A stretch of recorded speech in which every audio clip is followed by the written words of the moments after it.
Bienvenidos a Touching Live, soy Enrique Vera, muchísimas gracias por estar con nosotros y estoy muy bien acompañado. Ana León y Dina León, ¿cómo están? Se acerca para salir bien a cuadro.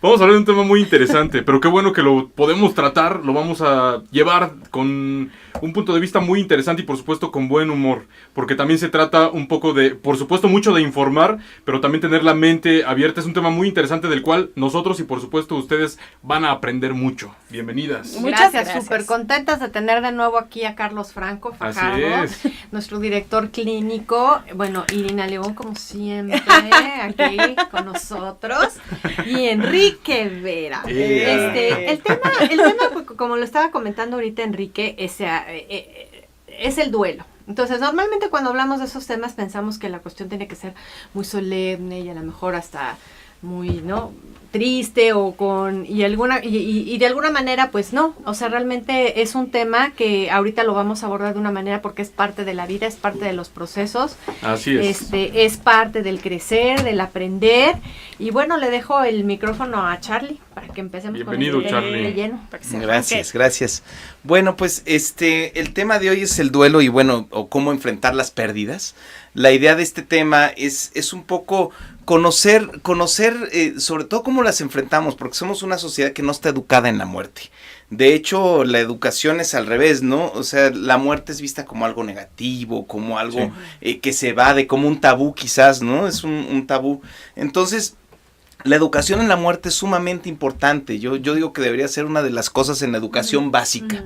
Aprender a enfrentar las pérdidas y la muerte en todos sentidos, ¿no? No nada más hablar de la muerte como la muerte de un ser querido, la muerte física de alguien, sino también de todas las pérdidas. Entonces, el duelo no es algo que se aplica solo para la muerte de una persona, sino para la muerte de una etapa de nuestra vida, para la muerte. Entonces, de alguna manera me gustaría ahorita más adelante empezamos con esta primera parte de qué son las pérdidas o qué tipos de pérdidas hay, ¿no? Sí. Dice, nuestra indiferencia ante la muerte es la otra cara de nuestra indiferencia ante la vida. Esta es una frase que me encanta de Octavio Paz, que se me hace muy poderosa. Realmente evitamos tanto el tema, que tenemos una, no sé, como una sensación de eternidad, ¿no? Como una sensación de que duramos para siempre, de que todo debe durar para siempre. Compramos cosas como creyendo que vamos a durar para siempre. Las guardamos creyendo que las vamos a usar quién sabe cuándo, ¿no? Entonces, esto hace una cultura muy poco educada en las pérdidas. Entonces, esto genera, pues, obviamente mucho sufrimiento. ¿Por qué? Porque lo único constante en la vida son las pérdidas. Todo el tiempo estamos perdiendo, ¿no? Todo el tiempo perdemos juventud, perdemos, ¿no? Todo. Aquí dice tipos de pérdidas materiales, emocionales o afectivas, pérdidas de salud, ¿no? ¿Cómo se llama? Digo, empezamos por las materiales, que puede ser cualquier cosa, que se te cae un negocio, un robo, etcétera, etcétera, ¿no? El divorcio de tus papás, si tuviste esa experiencia. Exacto. Emocionales o afectivas, la pérdida de una pareja, el rechazo de un hijo, todos estos temas que son cotidianos, ¿no? Salud, cualquier enfermedad. Las pérdidas de salud, ¿no? cualquier enfermedad que bueno. Que nos imposibilitan a lo mejor en el momento o que a lo mejor en un momento ya son crónicas. Y exactamente. Que ya nos sí, te limitan, transforman la vida, ¿no? Por completo, ¿no? Una enfermedad crónica te transforma la vida por completo. No sé, enfermedades como el cáncer, como diabetes, ¿no? Que ya pierdes todo un estilo de vida, es una pérdida grande, ¿no? De ilusiones, sueños, proyectos, ¿no? Etapas de vida o la muerte. Es bien importante estar bien consciente de todos estos tipos de pérdidas, porque finalmente es lo que nos pasa a diario. Y sabes que me encantó cómo tomaste este tema de que finalmente es algo de lo que no queremos hablar. Ayer estaba viendo a Santandreu, que es un psicólogo cognitivo, creo, en España, y él hablaba también de esta parte de la muerte, que es muy interesante cómo poco a poco las generaciones menos queremos hablar, menos queremos tocar el tema, que si se fijan en la época de unos años más atrás, incluso ¿cómo se llama? Cuando se mueren lo del velatorio y todo eso duraba más tiempo, o daban chance que durara más tiempo, incluso muchos eran en su casa, tenía que ser como que en la casa donde había estado la persona. Con el cuerpo presente, y misas de cuerpo presente, no sé qué. Ahora todo es flash, ¿no? O sea, porque no queremos hablar del tema. Entonces también dice, fíjense cómo en los panteones, antes, los panteones estaban en el centro de la ciudad. Era, todo mundo convivía vida con muerte, la veían todo el tiempo. Ahora ahora es lo más lejos que puedes mandar el panteón, no más lejos, ¿no? Es algo de lo que ya no nos gusta tocar, Claro. no es un tema que nos agrade, ¿no? Sí, no, y la conciencia de la muerte es la que te da conciencia de vida. Ujú. Finalmente, hay en esta película que se llama la de Troya, ¿no? Que sale este personaje diciendo que cómo envidia a los mortales un dios, ¿no? Porque precisamente eso es lo que les da la vida y lo que les da la posibilidad de disfrutar cada día, de disfrutar intensamente. Y bueno... Y no lo hacemos, No ¿no? lo hacemos, y cuando no tienes esta conciencia de la muerte, difícilmente gozas el día, porque bueno, te vives como eterno, te aburres, ¿no? Te genera aburrición no tener el concepto Claro. de la muerte. Es como cuando llega un fin de semana y haces lo mismo todo el tiempo, ¿no? Sin pensar que a lo mejor ya no va a haber otro fin de semana, otra posibilidad abierta para que a lo mejor hagas lo que siempre estás posponiendo, ¿no? Exacto, ¿No? exacto. Y es lo mismo con las personas, ¿no? Con los seres queridos. A mí lo que me llama mucho la atención es esto, ¿no? Que decías, no creemos que la muerte nos vaya a pasar a nosotros, no creemos que es eterno, que somos eternos. Y menos Exacto. a un ser querido, Pero ahí es donde también, padeces más, eso ¿no? era lo que iba a decir. Sí. Que precisamente creemos a veces que nuestros seres queridos también son eternos Claro. y no los disfrutamos, a veces no les damos el tiempo que necesitan, etcétera, y va pasando el tiempo hasta que nos alcanza, ¿no?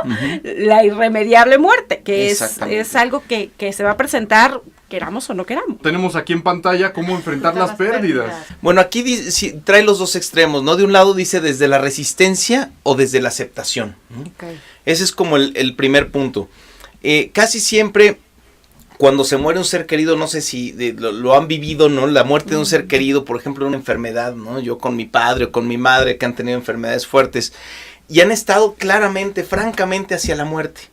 Y es impresionante como ver todo el entorno de decir, bueno, yo de repente decía, bueno, ya se van a morir, ¿no?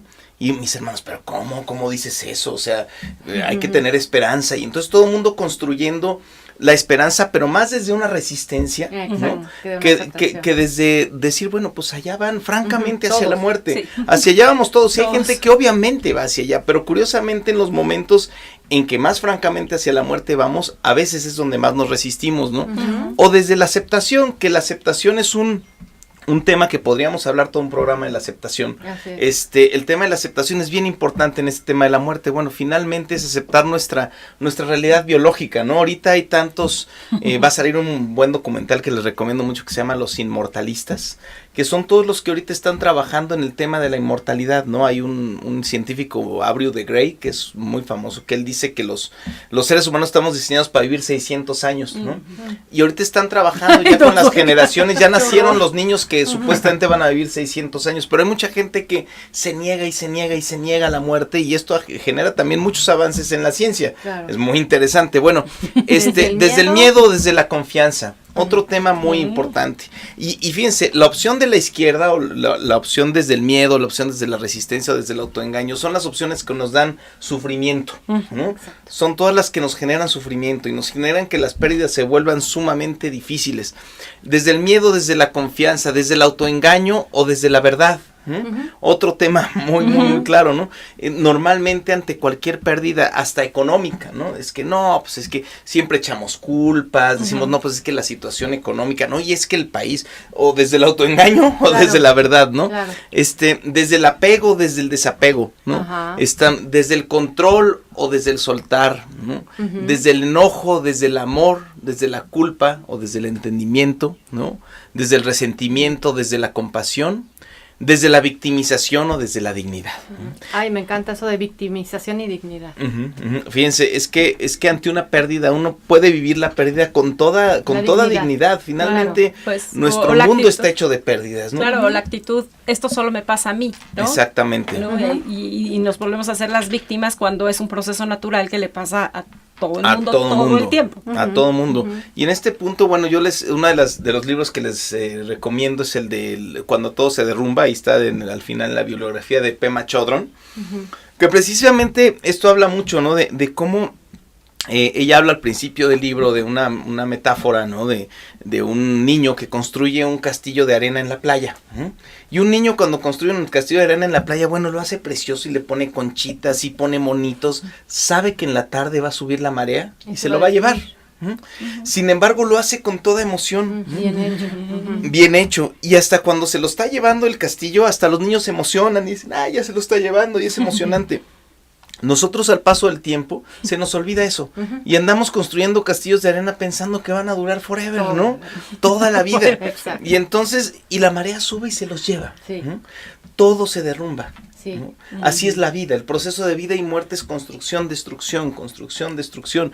Y si no tenemos esa conciencia, el sufrimiento es permanente. Eso es súper importante, eso de la conciencia. Fíjate que también ayer que estaba viendo este video, de repente hablaba de que hay incluso meditaciones de la muerte. Y por ejemplo, la gente que le gusta meditar, se me hizo interesante, dice, ¿cómo una meditación de la muerte? No es así como dijo, no, porque es parte de la vida, y entre más te haces consciente de que la muerte está ahí todo el tiempo, de muchas formas, ves la vida, como decías tú, desde otra perspectiva. Incluso de repente ponen ejercicios de que en la mañana te mentalices de que te vas a morir. Y eso también te sirve a no tomarte las cosas tan a pecho todo el tiempo, porque dices, si me voy a morir, ¿qué caso tiene que me esté agarrando del chongo con aquel? Sí. ¿Qué caso tiene que me ponga como una bandera el lograr? Si me voy a morir. Sí, que me enganche con el que se cerró en el periférico.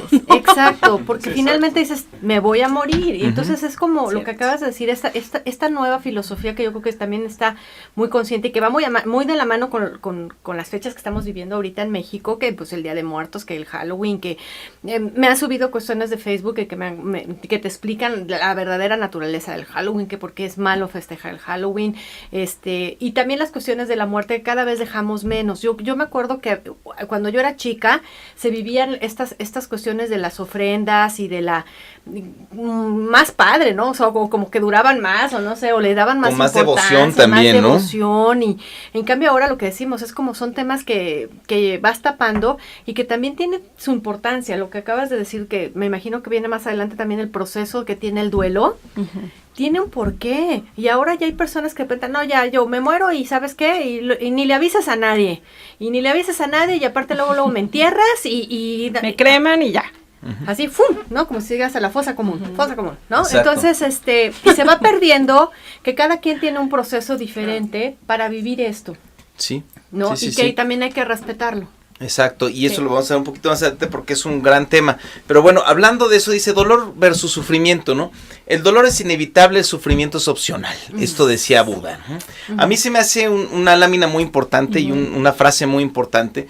El dolor, fíjense, es muy curioso. El dolor aparentemente es negativo. Desde cualquier visión común es evitar el dolor. Y si se fijan, nuestra sociedad tiene un montón de maneras de evitar el dolor. Cada día tenemos más distractores. Analgésicos, ¿no? Analgésicos a lo bestia, ¿no? Y tenemos analgésicos de todo tipo. Analgésicos en internet, lo tenemos en teléfono, analgésicos en teléfono, analgésicos por todos lados, cosas para no sentir.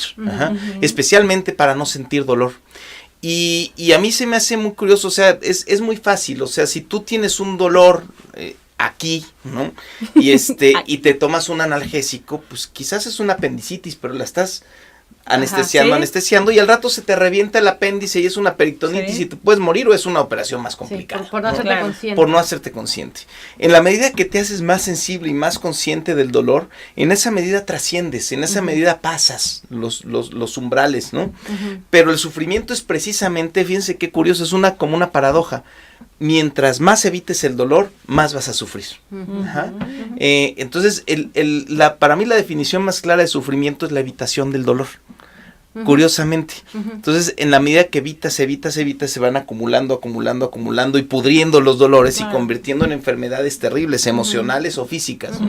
Entonces, la conciencia del dolor es esencial en una muerte. Yo cuando me dice alguien, oye, estoy deprimido, ¿qué hago? ¿No? Para salir de la depresión, pues deprímete a fondo, métete a fondo, disfrútala, o no la disfrutes, pero métete al infierno ya, ¿no? Métete al infierno ya y no aguantas. No aguantas ni un segundo, pero a medias te puedes pasar con una depresión toda la vida, ¿no? Entonces, en el proceso del duelo o en las pérdidas es muy importante de veras meterse a cada etapa, como tú decías, para todos es diferente, pero meterse a cada etapa con toda conciencia. Así es. Entonces, nos podemos ir a las etapas de una vez. Y fíjate que aquí se comparte mucho con el tema que tocamos la otra vez contigo de resiliencia. Totalmente, absolutamente. Resiliencia. De esta parte de cómo lo asumes, ¿no? Si te vas a estar resistiendo algo que evidentemente ya sucedió, ya pasó y que ahora te muestra una nueva faceta de tu vida en donde cómo quieres entrar. Sí, ¿no? sí. Y luego se ve muy fácil en las películas, ¿no? Yo de repente veo cómo hay películas que de repente empiezan por la parte final, ¿no? Y luego te van narrando lo que pasó antes, ¿no? A veces dan ganas de que pudiéramos tener ese switch en la cabeza y decir, bueno, es que ya estoy viviendo la otra parte, esta es la segunda parte de mi vida, claro. La segunda, si te acuerdas de la otra, sí, había todas estas personas en mi vida que ya no están, pero ahorita estoy viviendo la otra parte. Claro. Cuesta esta parte del apego y desapego, como dices tú, dependiendo, y también es importante mencionar, no todos asumimos las cosas así, culturalmente, incluso hay, no sé, poblaciones en nuestro país, en otra parte del mundo, en donde la muerte la asumen con mucha aceptación y con mucha sanidad, ¿no? Ajá, exacto, y personas que dicen, no, pues ya es mi momento de morir, estaba leyendo el otro día, que dicen, es mi momento de morir, y la persona se retira, se va hacia al campo, y la respetan y la dejan, o sea, claro. Él ya sabe que ya se va a morir y él decide alejarse y tener su proceso. Entonces, cada cultura lo va asumiendo de diferente manera, ¿no? Sí, otro libro muy recomendable hablando del tema es el libro tibetano de los muertos, que es un clásico, bueno. Y en este libro hablan precisamente de todas sus costumbres para despedir al cuerpo, están con el cuerpo mucho tiempo, sí. Los días que pasan, los tratamientos que le dan, ¿no? Lo que tú dices de que se van a la montaña, otra gran película, La balada del Narayama, también se las recomiendo mucho, de un hombre que va a llevar a su madre a morir, ¿no? Y la va cargando en brazos, y todo el proceso de sanación en el camino a la muerte, ¿no? Wow. Son de veras costumbres reales, ¿no? En China hay mucha cultura de la muerte, en el Tíbet, en la India, en India hay una conciencia de la muerte impresionante, ¿no? De hecho, vas en las calles y hay muertos en la calle que la gente pasa como si fuera cualquier cosa, ¿no? Esta primera serie, estas primeras 4 etapas, son las etapas de descenso. Les llamamos etapas de descenso porque son etapas que se van como hacia abajo, hacia la oscuridad, hacia los lugares que menos nos gusten. La primera etapa, tradicionalmente, es la negación. Es como esta parte de como que no puede ser, no, ¿por qué ahora no es posible? ¿Por qué pasó esto? Es como esta parte que no puede creer lo sucedido. Y una parte de nosotros está tan acostumbrado, por ejemplo, a vivir con tu papá o con tu hermano, o a vivir en cierta situación, que no lo puedes creer, tu mismo organismo lo niega. ¿No? Que siempre es un tema muy delicado cuando alguien toca. Sí, pero la muerte de un hijo es diferente. Exactamente, ¿no? Exactamente. Y este proceso de no poderlo creer, de estar así como en un shock. La negación puede durar, una de las preguntas que siempre me hacen es, ¿cuánto dura el proceso de duelo? El proceso de duelo puede ser, no tiene una temporalidad, realmente puede durar meses, años, décadas, o sea, es un proceso que no tiene una temporalidad definida, puede ser rápido en un proceso de un año, que es un proceso, digamos, real que sucede en un año, pero también puede durar 10, 15 años y no hay una temporalidad. Entonces, después de la negación está el enojo, la rebelión. Otra cosa muy importante, este proceso no es paso 1, paso 2, paso 3, va uno brincando de un paso a otro, ¿no? De repente hay gente... decías, alguien de la familia está en una y otro está en otra. Exactamente, en la familia podemos haber gentes en distintos momentos de este proceso. Entonces, el segundo que mencionamos ahí es el enojo, ¿no? Es injusto, no hay derecho, ¿no? Va de la inculpación al odio. Yo recuerdo cuando murió mi madre, por ejemplo, un hermano mío estaba tan enojado que le echaba la culpa a los médicos que la habían matado, ¿no? Cuando mi abuela, al contrario, estaba como con mucha paz y diciendo, perdona, hijito. Y, o sea, cómo la familia también entra en crisis por tener una percepción totalmente distinta del momento, ¿no? El miedo de qué va a pasar conmigo ahora. ¿Cómo voy a vivir sin él? ¿Cómo voy a vivir sin ellos? ¿Cómo voy a vivir en esta situación? ¿Qué va a ser de mí? Porque estamos tan apegados, vivimos tanto el apego, tanto la permanencia, tanto esta conciencia de que todo va a ser eterno, que ante una pérdida no sabemos qué va a pasar. La angustia es infinita, es enorme. Y bueno, finalmente el último punto es la tristeza. La tristeza es el paso esencial en el proceso del duelo. Si no vives un proceso de tristeza, difícilmente trasciendes a las etapas de ascenso. Siempre los procesos de duelo tienen una bajada y una subida. Ya ven que cuando alguien se muere, cuando estamos en un funeral o algo, todo el mundo dice, no, es que el tiempo es el único que no. Y es cierto, o sea, en un sentido el tiempo sana absolutamente, porque el tiempo te permite vivir todos estos procesos, todas estas altas y bajas, que también algo muy interesante en estos procesos es que la gente los vive muy ocultos. O sea, a veces nos da vergüenza estar tan tristes, porque aparte tenemos toda una sociedad que dice, ya levántate, no puedes seguir así, sal a la calle, ya no te vistas de negro, supéralo. Todo el mundo está con estas consejos de supéralo, y en un funeral basta para morirse de coraje, ¿no? Sí. O sea, estás así. Pero es que luego la gente no sabe qué decir, ¿no? O sea, digo, depende de qué tan apegado, no seas apegado a la persona que se va, de repente, o sea, ¿qué digo? ¿No? Y que se vea genuino, real y todo eso, ¿no? Hay personas que recomiendan no digan nada, y fíjate que se me hizo un buen consejo. Alguna vez dicen, bueno, si tú llegas a un velorio donde a lo mejor la persona no era muy apegada a ti, a lo mejor es el papá de tu amigo, o no sé, que hay como o sea, con que llegues con tu presencia nada más, y tú verás en qué eres necesario, porque entonces en ese momento a lo mejor alguien se acerca y se desahoga contigo, o quieres que yo te traiga tu café, y a lo mejor tú tenías que traer nada más el café, o sea, era lo único, y no hablas de más, ¿no? Claro. Y fíjate, en los funerales normalmente se promueve el consuelo, ¿no? Está en un mejor lugar, todo está bien, está con Diosito, o sea, como todas estas cosas como para sacarte, ¿no? Sí. Lejos de respetar el duelo, lejos de respetar que puede ser un momento de tristeza, de enojo, y acompañar ahí a la persona que sí puede que esté enojada, o diga, no sé qué hacer, y como tú dices, la presencia es mucho más sanadora que decirle, no, mira, no te preocupes, juntos vamos a salir adelante. Se niega todo un proceso y se corta un proceso. O déjalo descansar. Ya déjalo en paz, no tanto juicio, ¿no? Tanto juicio. Bueno, nos vamos a las siguientes porque no nos queda tanto tiempo. Y Carlos, rapidísimo, perdón que me interrumpa. Probablemente tú y yo y nosotros sepamos lo que es un tanatólogo, que hace rato lo comentabas, pero probablemente si hay alguien del público que no sepa, este especialista de qué va, qué es lo que atiende el tanatólogo. Sí, eso es una pregunta muy, muy importante, esencial, sobre todo porque para la gente que está viendo el programa, los tanatólogos son expertos en acompañar en los procesos de duelo. Son gente experta que te acompaña por ejemplo, en los hospitales. Algunos hospitales tienen tanatólogos, y la idea es que te acompañe desde el momento que recibes una notificación de una enfermedad terminal, ¿no?, hasta el momento posterior. Son especialistas en la muerte, y curiosamente muy poco utilizados y muy poco respetados. Pero debería ser también parte de la cultura. Los tanatólogos deberían estar en todos los hospitales presentes acompañando, porque pues, es un proceso tan fuerte, ¿no?, que de veras hace tanto bien. Yo he experimentado estar acompañado de un tanatólogo en la muerte de un ser querido, y es una experiencia absolutamente diferente. Sanas mucho más rápido. Sí, importantísimo. Sí. Bueno, las etapas de ascenso. Bueno, la primera etapa que aparece es la aceptación. Es duro, difícil, pero finalmente no hay más que hacer. Es cuando ves, ya dices, bueno, ya se murió, ya se fue, por más resistencia que tenga, no hay más que hacer. Y a veces esa aceptación se da más rápido cuando tenemos personas que se van porque tuvieron una enfermedad larga y que prácticamente la familia ya... Como que ya llega un proceso. proceso. Un punto en que casi se split ya no quiero verte sufrir, ¿no? Sí. A lo mejor cuesta más cuando es algo sorpresivo. Claro, sí, como situaciones violentas que estamos viendo en el país, obviamente, tienen una pérdida violenta y es así mucho más difícil. O como tú dijiste, la muerte de un hijo. ¿no? Es así como una situación sumamente difícil, ¿no? El perdón, ¿no? Una siguiente etapa del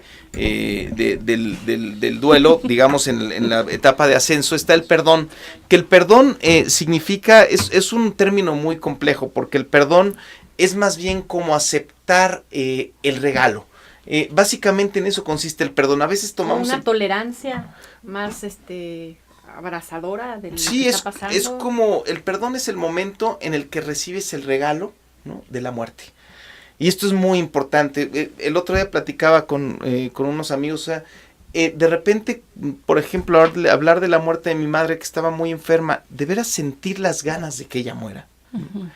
Para mí era un conflicto terrible. ¿Cómo yo voy a desear la muerte de mi madre? Pero pues mi madre ya estaba sufriendo. Y me sentía tan culpable de ya desear que ella muriera. Cuando es un sentimiento absolutamente natural. Y ahora cuando veo que murió, y bueno, también para uno hay una gran liberación cuando mueren sus padres. pero qué culpa o qué horror sentir liberación de que tus padres murieron, ¿no? Parece algo oscuro y negativo, ¿no? De que murió tu padre y dices, ay, por fin se murió, ¿cómo voy a descansar, no? Sí. O sea, y sí, de veras es un descanso que muera tu padre o que muera tu madre. Y perdonarte por lo que puedas sentir en el camino, ¿no? Porque sí es cierto, puedes llegar a cuestionarte mucho tus emociones en el proceso y decir, yo estaba pensando hace rato que hablabas, que en ocasiones, hasta cuando acaba de morir o no sé qué, las personas se pueden sentir mal porque a lo mejor están disfrutando de algo, ¿no? Y decir, ¿cómo puedo estar tan contento cuando se acaba de morir? Yo he escuchado eso y uno dice, bueno, es que finalmente ya no está, o sea, y dices, ese cuestionarte las emociones, ese cuestionarte una felicidad momentánea y que la vida sigue, obviamente amerita ese perdón, ¿no? Exacto. Es decir, pues es parte de mi humanidad, ¿no? Es parte de mi proceso, como yo lo lleve a cabo. Liberarme. Y como decías, te liberas. Exacto, y imagínate cuando estás cuidando a un enfermo terminal por años, ¿no? Y de repente muere, la liberación es así de, tienes vida otra vez, ¿no? Tienes otra vez tu vida de regreso, y entonces hay mucha culpa a veces en este proceso, ¿no? La búsqueda del sentido, la búsqueda del sentido es muy importante porque es cuando le encuentras sentido a la muerte. Cuando le encuentras sentido a la muerte es cuando todo sana, porque entonces dices, pues sí, mi madre tuvo que morir por esto, mi padre por esto, y al paso de los años viendo la perspectiva desde lo alto, lo entiendes perfectamente, ¿no? Y finalmente el último paso, que es la serenidad, ¿no? Entrar como en este espacio de veras de gozo, de veras de amor, de veras de aceptación, y el propio fin del proceso de duelo te hace entrar, o sea, un proceso de duelo bien vivido te hace ser experto en cualquier proceso futuro de duelo. Ya sabes cómo es. Con uno solo que vivas bien, tu vida cambia absolutamente y la dimensión de experiencia cambia absolutamente, pero es extraño un proceso completo de duelo. Exacto, es dependiendo ahora sí de las personalidades. Y algo que decías, retomando porque ya estamos a punto de salir, el proceso sí cada quien es independiente, es individual, pero algo que sí se recomienda es que si tú llevas 6 meses aproximadamente y ves que no ves, pide ayuda a un psicólogo, pide ayuda a un tanatólogo, o sea, eso dicen que para los psicólogos es una indicación de que no estás pudiendo solo. Sí. O sea, entonces ahí sí vale la pena que echemos manos de recursos y tenemos programas como el programa de apoyo personal que nosotros manejamos en empresas. Si tienes psicólogos, tanatólogos, terapeutas cercanos, ve con alguien profesional que te ayude en el proceso, porque la familia te contiene, la familia ayuda, pero recuerden que si la familia está viviendo el mismo proceso, así sea de un divorcio y de una separación, ellos están viviendo tu divorcio y tu separación de distintas formas. Entonces, pueden ser ayuda como pueden no ayudarte mucho. Entonces, para que te ayude esta parte profesional, busca ayuda y a final de cuentas cada quien va a vivir este proceso de distinta manera. La vida y la muerte, como dices tú, mueren neuronas, mueren células, estamos tan poco conscientes de que eso está pasando todo el tiempo. Caen dictaduras, crecen dictaduras, tú nos enseñaste una foto, nace un bebé, ayer murió alguien más, entonces es como todo está mezclado, la vida es un proceso de duelo permanente, para empezar. Y si no tenemos, y digo, debería de ser algo natural, sin embargo nuestra cultura no da para hacer algo natural. Entonces necesitamos profesionales. Estudiamos mucho tiempo para eso, vale la pena que lo tomen. Y mucha literatura, al que no le guste ir a la terapia, ¿no? Entonces, ¿cuáles serían, Charlie, unas recomendaciones finales que darías como para afrontarlo y que nos deje esta parte del duelo? Mira, básicamente yo creo que una recomendación básica es soltarse. Soltarse en cualquier emoción. Si estás triste, dejarte estar triste. Si al día siguiente estás eufórico, déjate estar eufórico. Si al día siguiente estás enojado, déjate estar enojado. Una muy importante es permitirte las emociones.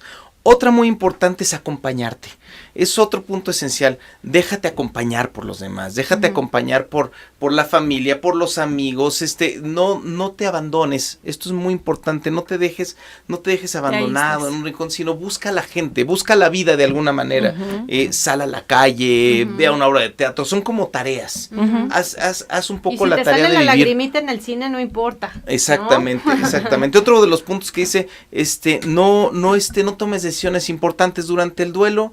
híjole, eso es muy importante. se hace cada tontería en el proceso de duelo, ¿no?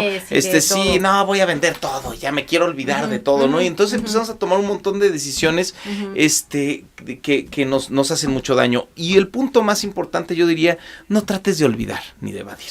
O sea, ten bien consciente las cosas, ¿no? Hay gente que dice, es que ¿por cuánto tiempo voy a tener el altar aquí? ¿O por cuánto tiempo voy a dejar aquí las cenizas y el altar de mi hijo, ¿no?